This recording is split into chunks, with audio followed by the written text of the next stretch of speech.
Kita ke informasi pertama, pemirsa. Penyidik KPK resmi menahan calon gubernur Sulawesi Tenggara Asrun dan wali kota Kendari Adriatma Dwi Putra. Keduanya ditahan selama 20 hari pertama. Informasi selengkapnya kita bergabung dengan Ardi Pramono dan juru kamera Hani langsung dari Gedung KPK Jakarta. Ardi, pasca ditahannya calon gubernur Sultra dan juga wali kota Kendari, ini ayah dan anak, apakah ada rencana untuk pemeriksaan terhadap kedua tersangka ini? Ya, Yasi, Syarif dan juga pemirsa, biasanya pada pukul 10 pagi KPK sudah mengkonfirmasi apakah akan memeriksa wali kota Kendari dan juga calon gubernur Sulawesi Tenggara ini, tetapi hingga saat ini belum ada kabar yang lebih lengkap mengenai hal ini. Masih apakah akan ada pemeriksaan pada hari ini. Tetapi untuk diketahui, KPK memiliki batas waktu hingga 20 hari ke depan untuk bisa menginterogasi ayah dan anak ini. Oleh karena itulah kami memperkirakan bahwa pemeriksaan akan dilakukan sesegera mungkin dan bisa jadi pemeriksaan mulai dilakukan per hari ini. Dan Yasi, Syarif, untuk diketahui kasus suap ini ternyata sudah berlangsung bertahun-tahun, bahkan mencapai 10 tahun. Penyuap dari wali kota Kendari yaitu Direktur Utama PTSBN Hasmun Hamzah sudah menjalin komunikasi bahkan dengan wali kota Kendari sebelumnya yang juga merupakan ayah dari wali kota Kendari saat ini yaitu Asrun. Asrun sendiri memang adalah ayah juga dari wali kota Kendari saat ini Adriatma Dwi Putra.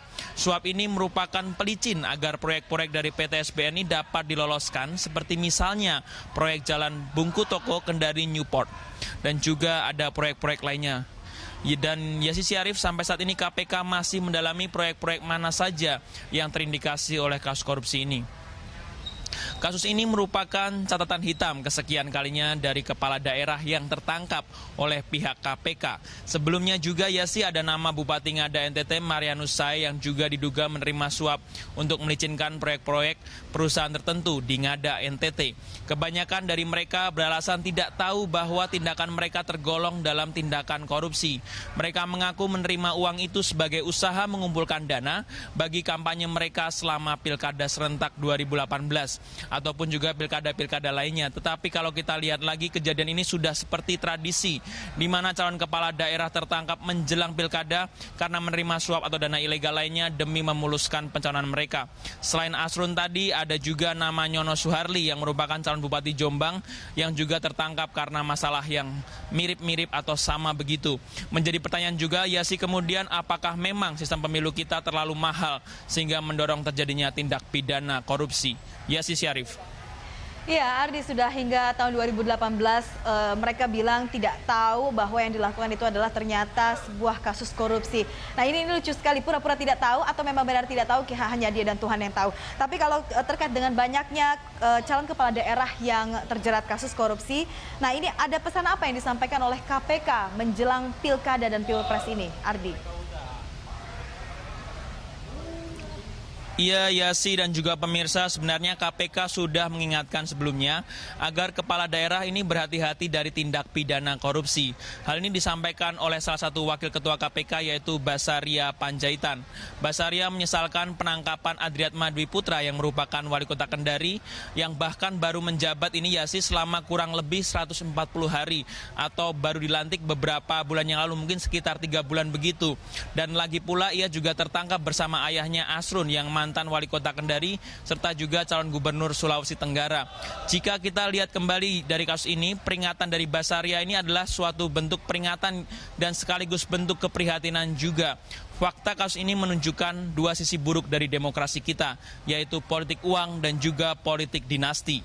Kasus politik dinasti ini juga bukan pertama kalinya. Kasus ini pernah muncul di Banten dan beberapa daerah lainnya, seperti misalnya mantan bupati adalah suami ataupun juga istri dari bupati berikutnya ataupun juga anak kekerabatan lainnya. Sebenarnya aturan politik dinasti ini pernah dibuat di KPU agar tidak terjadi lagi, tetapi dibatalkan oleh pihak MK karena tidak sesuai dengan konstitusi dan saat ini kembali marak terjadi lagi politik ataupun juga tradisi politik dinasti ini. Politik uang pun juga hampir sama, di mana salah satu bakal Cagup Jatim, Lanyala, juga pernah mengaku dimintai uang operasional hingga 200 miliar rupiah. Kondisi ini menunjukkan potret buram demokrasi kita yang masih menjadi pertanyaan apakah memang demokrasi di Indonesia ini masih sangat mahal.